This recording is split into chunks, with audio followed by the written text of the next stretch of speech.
The winner of Miss Universe Australia 2019 is rewarded with a $20,000 grant by Minespec Australia. This grant is to be used for educational studies or a business startup. Something I am extremely passionate about and also suffer from is PCOS, polycystic ovarian syndrome. PCOS is a hormonal condition in women which can cause symptoms such as disruptions with menstrual cycle, skin and hair changes, as well as cysts on the ovaries. It is a common condition that affects up to 20% of women in Australia, and yet so many women do not know they even have it.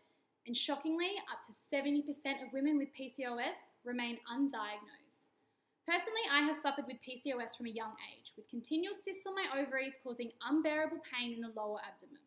With many visits to the GP, I was put on the pill at the young age of 14 to help regulate my hormones. I struggled for so many years, and it wasn't until the age of 19 where I was finally diagnosed with PCOS. The GP and gynecology visits continued, but it seemed in the end this is just something I'd have to live with. That was until I discovered Nat Kringoudis. Nat specialises in so many things, and one of them being a natural fertility expert.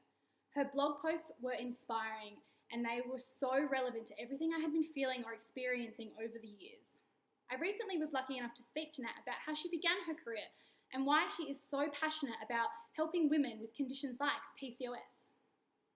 She explained that the biggest issue with conditions like PCOS is that they are frequently misdiagnosed or misled, or are just put on the pill as a solution with no investigation. She also said the best way to spread knowledge about PCOS is to talk about it and share your story, just like mine. The more we talk about it, the more awareness there is, and the more that people will come to recognise it and become curious and explore it. I would use the $20,000 grant from Minespec Australia to market a business in women's health and study gynecology or biosciences alongside of that to help evolve with the business.